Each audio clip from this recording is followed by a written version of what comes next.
उज्जैन पहुंचे CM doctor Mohan Yadav, प्रशासनिक अधिकारियों के साथ बैठक, समय सीमा में काम करने के दिए निर्देश। अमरवाड़ा नगर पालिका में आपदा प्रबंधन की बैठक, एसडीएम और एसडीओपी ने की अध्यक्षता, जनप्रतिनिधियों के दायित्वों और कर्तव्यों को लेकर चर्चा। सिंगरौली के विम्स अस्पताल में मनाया गया अंतर्राष्ट्रीय नर्स दिवस, फ्लोरेंस नाइटिंगेल की जयंती के उपलक्ष्य में कार्यक्रम, मानव संसाधन प्रमुख समेत कई अधिकारी मौजूद। झाबुआ नगर पालिका परिषद में नामांतरण के नाम पर वसूली, पार्षद पति का ऑडियो वायरल, नामांतरण के लिए मांगी 70,000 की रिश्वत।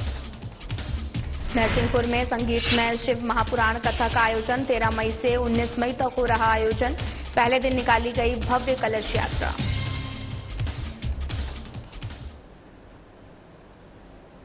नमस्कार, मैं हूं आपके साथ अंकिता पाल। बुलेटिन की शुरुआत करते हैं। मध्य प्रदेश के सीएम डॉक्टर मोहन यादव उज्जैन पहुंचे और भोपाल रवाना होने से पहले कोठी रोड स्थित संकुल भवन में प्रशासनिक अधिकारियों के साथ बैठक की है। इस दौरान उन्होंने कई विभागों की ओर से सिंगस्त के लिए भी कराए जा रहे कामों की समीक्षा करते हुए प्रेजेंटेशन देखा और समय सीमा में काम पूरा करने के भी निर्देश अधिकारियों को दिए हैं। बैठक में सिंघस्त मेला अधिकारी आशीष सिंह और कलेक्टर रोशन सिंह ने कई विभागों की ओर से कराए जा रहे कार्यों की जानकारी दी है। इस दौरान सांसद अनिल फिरोजिया, विधायक अनिल जैन कालूखेड़ा और महापौर मुकेश टटवाल और निगम सभापति कलावती यादव मौजूद रहे।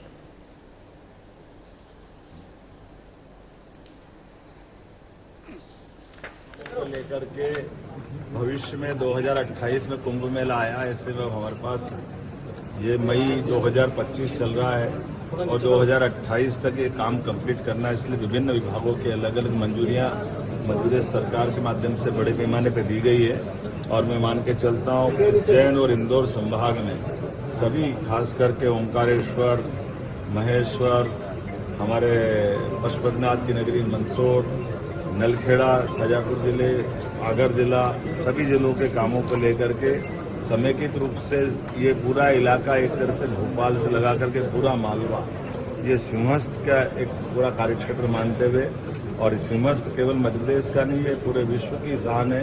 ऐसे में उसकी कितनी विस्तृत प्लानिंग बनाना चाहिए, वो प्लानिंग बनाने के लिए हमने विभिन्न समय में जो प्रोजेक्ट काम चालू किया वो भी देखा है। जिन कामों को कंप्लीट करते जाना उसका हिसाब रखते हुए भी भविष्य में इस आयोजन के माध्यम से हमारा धार्मिक पर्यटन भी बढ़े, कई कारणों से इकोनॉमी की दृष्टि से भी मध्य प्रदेश समृद्ध हो, हमारे सभी विकास कार्यों से लंबे समय तक सबको लाभ मिले, इसलिए इस पर हमने काम प्रारंभ किया। मुझे इस बात का यहाँ समीक्षा करने के बाद एहसास हुआ है कि कई सारे काम हमारे बहुत दूरगामी दृष्टि से उल्लेखनीय रहेंगे, लेकिन कई कामों को और गति देने की जरूरत है। कुछ हमारे राज्य स्तर के काम है, कुछ केंद्र सरकार के स्तर के काम है। हम सबका तालमेल कराते हुए इस पर बहुत तेज गति से आगे बढ़ेंगे। आज के इस उज्जैन दौरे के दरमियान मैंने इन सारे कामों को बारीकी से समझा है। भोपाल स्तर पर मैं और व्यक्तिगत रूप से देख करके इस पर आगे बढ़ूंगा। हमारी आज की बैठक में सभी माननीय जनप्रतिनिधिगण, माननीय सांसद अनिल फिरोजिया जी, माननीय विधायक अनिल जैन कालूखेड़ा जी, महापौर मुकेश टटवाल जी, सभापति कलावती यादव जी और हमारे सारे वरिष्ठ अधिकारी और हमारे सारे जनप्रतिनिधि, पूर्व विधायक राजेंद्र भारती जी, वरिष्ठ नेता जगदीश अग्रवाल जी, सारे लोगों के साथ हमने विचार किया है। उम्मीद करेंगे।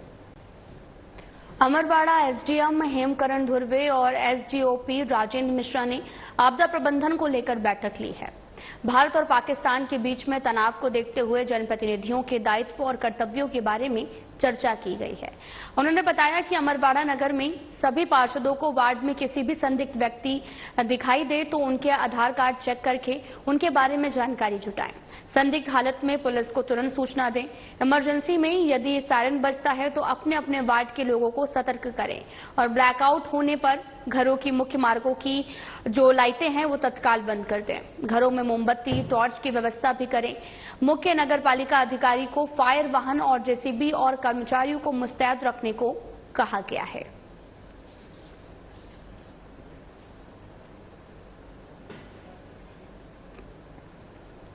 सीबीएसई का रिजल्ट घोषित हो गया है, जिसमें सोनाली स्कूल के छात्र ने ऑल इंडिया में हायर सेकेंडरी के रिजल्ट की सूची में दूसरे नंबर पर आकर गुना का नाम रोशन किया है। Sonali public high secondary school के इस होनहार छात्र ने प्रदेश में ही नहीं ऑल इंडिया की टॉपर लिस्ट में नाम दर्ज कर गुना को गौरवान्वित किया है।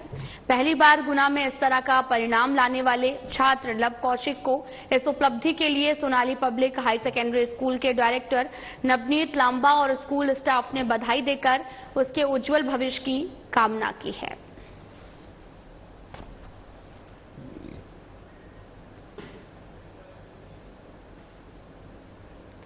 विंध्य अस्पताल में अंतर्राष्ट्रीय नर्स दिवस मनाया गया है, जो कि फ्लोरेंस नाइटिंगेल की जयंती के उपलक्ष्य में आयोजित किया गया है और ये दिन नर्सों के स्वास्थ्य सेवा क्षेत्र में अतुलनीय योगदान को वैश्विक स्तर पर मान्यता देने का प्रतीक है।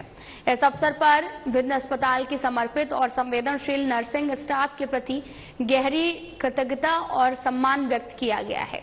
इस आयोजन में ई सत्य फड़ी कुमार और कार्यकारी निर्देशक विधानचल मुख्य अतिथि के रूप में उपस्थित रहे। उनके साथ वरिष्ठ प्रबंधन टीम के सदस्य संजीव कुमार साहा और महाप्रबंधक प्रचालन एवं अनुरक्षण राजेश शेखर पाला, महाप्रबंधक प्रचालन एजे राजकुमार, महाप्रबंधक अनुरक्षण एवं एडीएम और साथ ही राकेश अरोड़ा मानव संसाधन प्रमुख विद्वांचल भी शामिल रहे हैं।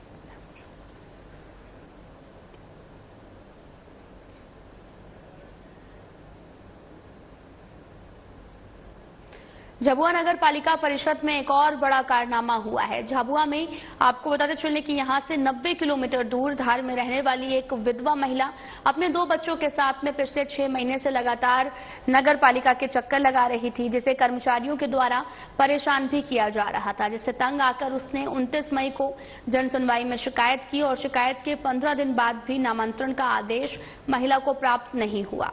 इस बीच एक ऑडियो वायरल हुआ जिसमें महिला के भाई और एक पति के बीच नामांतरण को लेकर 70,000 के लेन देन का वार्तालाप है और साथ ही जब से परिषद प्रस्ताव के द्वारा नामांतरण आवेदन पर पार्षद के हस्ताक्षर अनिवार्य किए गए हैं, इस तरह की लूट लगातार मची हुई है। इस ऑडियो में ये साबित हो रहा है कि नामांतरण और भवन अनुमति के नाम पर नगरपालिका में किस तरह का खेल किया जा रहा है और परिषद का एक प्रस्ताव गरीबों पर कितना भारी पड़ रहा है।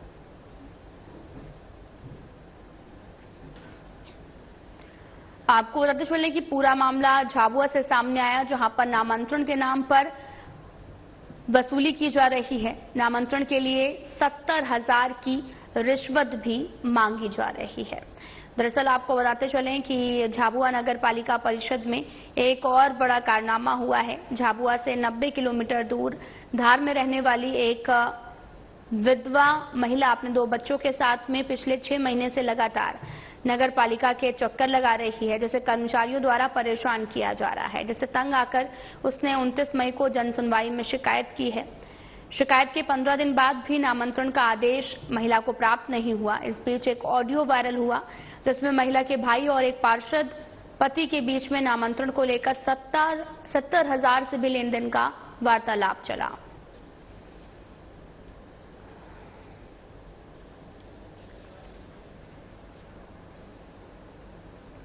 संगीत में श्री शिव महापुराण और कथा एवं रुद्री निर्माण शिव अभिषेक का आयोजन 13 मई से 19 मई तक रिप्टा पार उद्योग नगरी के पास में किया जा रहा है, जिसमें कथावाचक अभिषेक दीक्षित, श्याम नंदन जी महाराज श्रीधाम वृंदावन वालों की ओर से कथा का वाचन किया जाएगा। और साथ ही आपको ये भी बताते चलें कि 13 मई को कलश यात्रा कथा पंडाल से शाम 4 बजे से शुरू हुई, जिसमें बड़ी संख्या में श्रद्धालु शामिल हुए। आयोजनकर्ता ने बताया कि प्रतिदिन पूजन पाठ सुबह 8 बजे से 11 बजे तक किया जाएगा।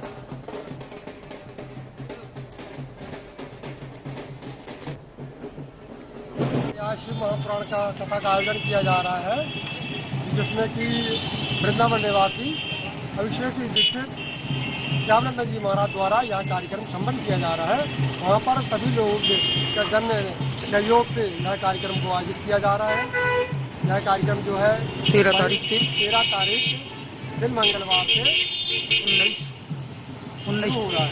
तो आप सभी श्रद्धालु से अनुरोध है, कृपया कराकर कथा का श्रवण करके पुण्य लाभ अर्जित करें। इंदौर पुलिस ने स्कीम नंबर 54 में घर की छत से 40 लाख रुपए बरामद किए हैं। पुलिस ने मुखबिर की सूचना पर दबिश दी है। वहीं इसके बाद में पुलिस ने युवराज मंडलोई नामक व्यक्ति को हिरासत में लिया और आयकर विभाग को भी इसकी सूचना दी है। पैसों के बारे में पूछताछ के दौरान युवक ने कोई संतोषजनक जवाब नहीं दिया।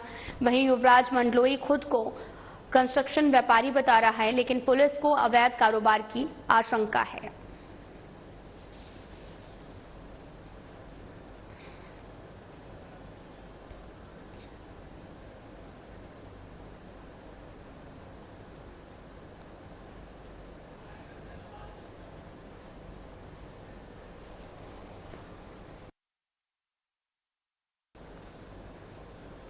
निम्बोला थाना क्षेत्र के हसनपुरा गांव के पास में लालमाटी इलाके में लोडर वाहन और कंटेनर की आमने सामने टक्कर हो गई है। लोडर वाहन में सवार सभी युवक खंडवा से किसी बारात में शामिल होकर बुरहानपुर लौट रहे थे और प्रत्यक्षदर्शियों के भी मुताबिक लोडर वाहन बुरहानपुर की ओर और साथ ही कंटेनर खंडवा की ओर आ रहा था। तभी अचानक से दोनों वाहनों की जोरदार भिड़ंत हो गई है।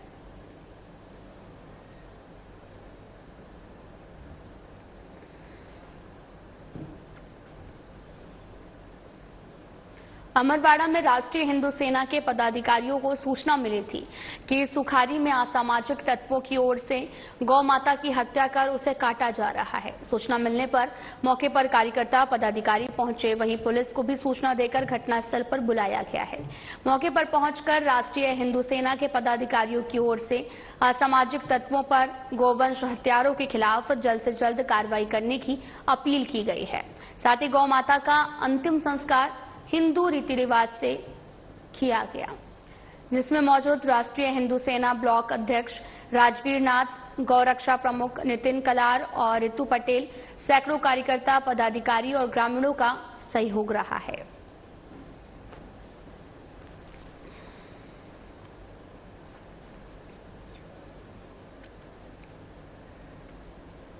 बरेली का पुराना बस स्टैंड, जिसे अब पीड़ित दीनदयाल परिसर के नाम से जाना जाता है, वहां पर आपको ये बताते चलें कि भारत माता की आरती का भव्य आयोजन किया गया है, जिसमें मध्य प्रदेश सरकार के राज्य मंत्री नरेंद्र शिवाजी पटेल ने शामिल होकर मां भारती की पूजा अर्चना की है। भारत माता की आरती के दौरान राज्य मंत्री नरेंद्र शिवाजी ने सभी भक्तों को संबोधित करते हुए कहा कि राष्ट्र की सुरक्षा में समर्पित मां भारती के वीर सपूतों का शौर्य और साहस सदैव वंदनीय है। वहीं राज्य मंत्री पटेल ने कहा कि ऑपरेशन सिंदूर के माध्यम से आतंकियों को जमींदोज कर हमारे जवानों ने परिचय दिया है। हमें गर्व है कि अपनी भारतीय सेना पर हम भारत माता और देश के वीर जवानों का वंदन करते हैं। साथ ही पंडित दीनदयाल परिसर पर आयोजित भारत माता की आरती कार्यक्रम में नगर परिषद अध्यक्ष हेमंत राजा भैया चौधरी, बीजेपी जिला मंत्री राजेंद्र सिंह ठाकुर और मंडल अध्यक्ष अभिषेक राजपूत सहित भारी संख्या में नगर के गणमान्य नागरिकों की उपस्थिति भी रही।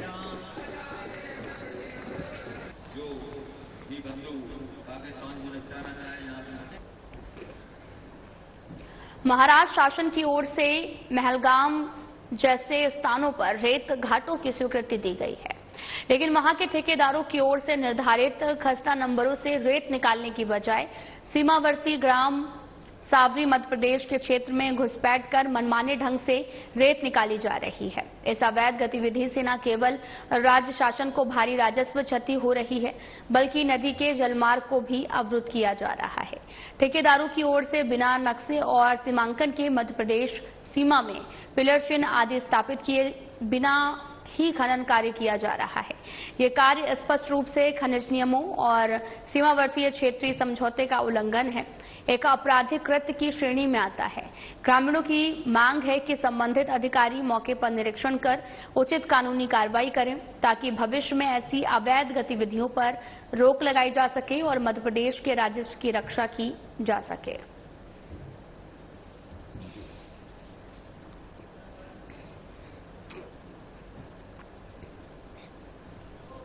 बुरहानपुर विधायक और पूर्व कैबिनेट मंत्री अर्चना चिटनिस की 25 साल की मेहनत रंग लाई है। विश्व की सबसे बड़ी ग्राउंड वाटर रिचार्ज परियोजना ताप्ती बेसिन मेगा रिचार्ज के साथ में MOU साइन हुआ है, जिसमें न केवल क्षेत्र का समग्र विकास और भूजल उपलब्धता को सुनिश्चित मिलेगी, जबकि गिरते भूजल स्तर को रोकने में मदद करने वाली भी होगी। ये एक ऐतिहासिक क्षण है जब ये MOU हस्ताक्षर होकर मध्य प्रदेश महाराष्ट्र के मध्य आदान प्रदान किया गया।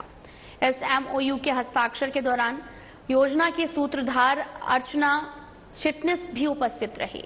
वहीं सीएम डॉक्टर यादव ने कहा कि तप्ती नदी के संरक्षण और पुनर्जीवन की दिशा में शुरू होने वाली इस परियोजना के साकार होने से धरती तर होगी। क्षेत्र के कई जिलों को सिंचाई, पीने और उद्योगों के लिए पर्याप्त जल उपलब्ध होगा। जल प्रबंधन को नई दिशा प्राप्त होगी। निश्चित ही जल संरक्षण और पर्यावरण संतुलन की दिशा में ये परियोजना मील का पत्थर सिद्ध होगी। आज का दिन मेरी जिंदगी के लिए और समस्त बुरहानपुर वासियों के जीवन के लिए बहुत बड़ा दिन है, बहुत विशेष दिन है। आज दोनों प्रदेशों के inter state water control board की बैठक हुई कुछ 25-26 साल बाद, और उस बैठक में जो पहला एजेंडा था वो एजेंडा था तापी मेगा रिचार्ज प्रोजेक्ट का। लगभग 23 साल से सतत लगातार इसमें मैं प्रयासरत थी और मुझसे पहले बहुत से लोग प्रयासरत थे, और सतत प्रयास के बाद ऐसे लगता था पता नहीं कभी तापी मेगा रिचार्ज हम जमीन पे उतार भी पाएंगे या नहीं, क्योंकि ये कोई साधारण प्रोजेक्ट नहीं है, एक सामान्य बांध नहीं है।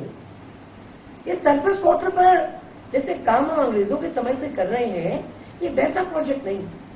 ये अद्भुत, अनहोना, अनोखा प्रोजेक्ट और दुनिया का, विश्व का ये अपने प्रकार का पहला प्रोजेक्ट है, पायलट प्रोजेक्ट है। पर मोदी है तो मुमकिन है। आज मध्य प्रदेश के मुख्यमंत्री माननीय डॉक्टर मोहन यादव जी और महाराष्ट्र के मुख्यमंत्री देवेंद्र फडणवीस जी ने इस पर बैठक करी, एक MOU साइन करा, और दोनों प्रदेशों ने इस बात को सुनिश्चित करा कि ताप्ती नदी पर, हमारी ताप्ती मैया पर एक बांध बनेगा, और राइट बैंक कैनाल और लेफ्ट बैंक कैनाल, दो कैनाल होंगी, और ये कैनाल चलेंगी along the fault line. Khargone में कायाकल्प योजना के तहत इन दिनों इंदौर रोड पर चौड़ीकरण हो रहा है। इसकी जद में आ रहे एक पीपल के पेड़ को शनिवार को नवग्रह मेला ग्राउंड पर ट्रांसप्लांट किया गया है। ये कार्य वरिष्ठ उद्यानिकी सेवानिवृत्त अधिकारी दशरथ सिंह यादव के निर्देशन में शांति समिति सदस्य और समाजसेवी परविंदर सिंह राजू चावला ने किया है। चावला ने बताया कि ये पेड़ अब पूरी तरीके से सुरक्षित और जीवित है। समाजसेवी परविंदर सिंह राजू और सेवानिवृत्त वरिष्ठ उद्यानिकी अधिकारी दशरथ सिंह यादव की पहल को अफसर जनप्रतिनिधियों ने भी सराहा है। इसको लेकर समाजसेवी परविंदर सिंह राजू चावला, सेवानिवृत्त वरिष्ठ उद्यानिकी अधिकारी दशरथ सिंह यादव से साधना न्यूज ब्यूरो आमिर शेख ने खास बातचीत की है। दिखाते हैं आपको। चलिए, बहुत स्वागत है आपका साधना न्यूज में। मैं हूं आपके साथ आमिर शेख। आज फिर से शहर के प्रमुख समाजसेवी परविंदर राजू चावला की अनुकरणीय पहल सामने आई है।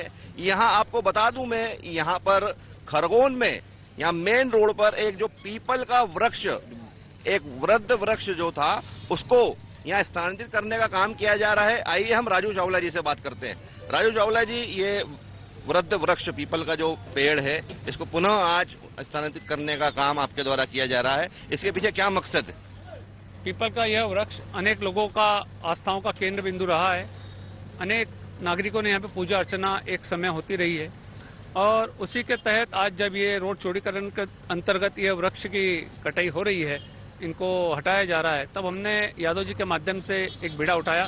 इस वृक्ष को हम लोगों ने, जहां पूर्व में 5 वृक्ष स्थानांतरित करके लगाए हैं, वहीं पे इसको भी लगा के हम एक पहल करने जा रहे हैं, जिससे कि वृद्ध वृक्षों की सुरक्षा और उनकी पर्यावरण के दृष्टिकोण से हम कीमत समझें, एक संदेश शहर में जाए, ये भी हमारी एक सोच है। नगर पालिका परिषद द्वारा विकास कार्य चल रहे हैं, इस चौड़ीकरण को लेकर इस पीपल के पेड़ को भी हटाना जरूरी था। आपके द्वारा अनुकरणीय पहल की गई है। खुद सांसद गजेंद्र सिंह पटेल भी यहाँ पहुंचे थे, क्या कहना चाहिए? सांसद महोदय भी अभी यहाँ से होकर गुजरे हैं, उन्होंने भी जो है इस पहल का बहुत स्वागत किया है। और हमारी सोच रहेगी शहर में जो भी ऐसे वृक्ष आवश्यकता अनुसार कटते हैं तो उसको स्थानांतरित करने की पहल स्वयं नागरिक करें, उस क्षेत्र के लोग करें।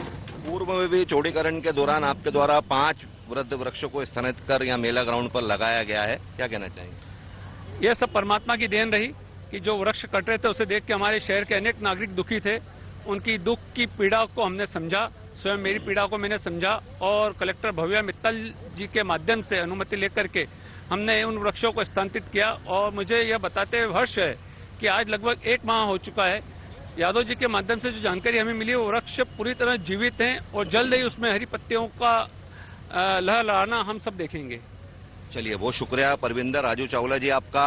तो आपको बता दूं मैं, कलेक्टर भव्या मित्तल जी की परमिशन के बाद जो है ये जो वृद्ध वृक्ष जो है इनको स्थानांतरित करने का ये अनुकरणीय पहल परविंदर राजू चावला जी ने मेला ग्राउंड पे की थी। आज फिर से ये जो वृद्ध पीपल का पेड़, मैं आपको बता दूं, ये पीपल का पेड़ जो है यहाँ सुखपुरी पे मेन रोड पर जो है चौड़ीकरण का कार्य चल रहा है और ये पीपल का पेड़ भी स्थानांतरित किया जा रहा है। हमारे साथ में वरिष्ठ उद्यानिकी अधिकारी सेवानिवृत्त दशरथ यादव जी भी हमारे साथ मौजूद है। दशरथ यादव जी से बात करें। दशरथ यादव जी, क्या कहना चाहेंगे? मैं तो अभी जो चावला साहब ने ये अनुकरणीय एक पहल शुरू की है, क्योंकि पर्यावरण के लिए और पौधों को बचाने के लिए अगर जिस प्रकार से सभी लोग आगे आएंगे तो पर्यावरण भी सुधरेगा, पौधे हमारे बहुत बचेंगे।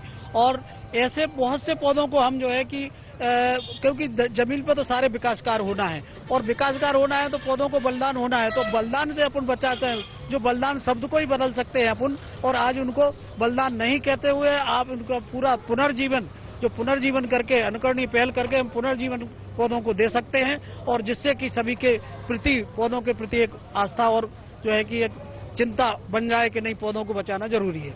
बहुत शुक्रिया दशरथ यादव जी आपका। तो आपको बता दूं मैं, शांति समिति सदस्य शहर के प्रमुख समाज सेवी परविंदर राजू चावला की अनुकरणीय पहल, ये जो पीपल का वृक्ष है, ये वृद्ध वृक्ष को यहाँ स्थानांतरित कर मेला ग्राउंड पर लगाया जा रहा है और ये राजू चावला की अनुकरणीय पहल को लेकर यहाँ शहर में हर्ष व्याप्त है। कैमरा पर्सन देवेंद्र सोनी के साथ में खरगोन से आमिर शेख, साधना न्यूज।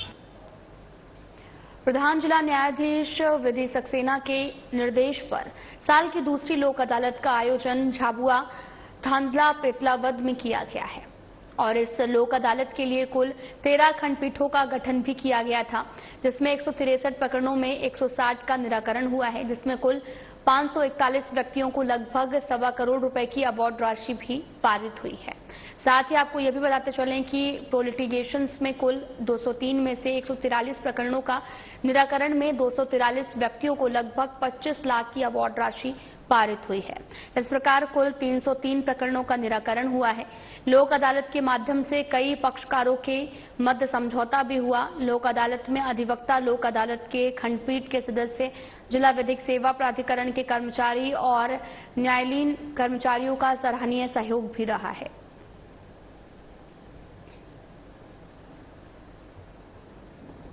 धांधला और तहसील पेटलावद में दूसरी नेशनल लोक अदालत का आयोजन किया गया।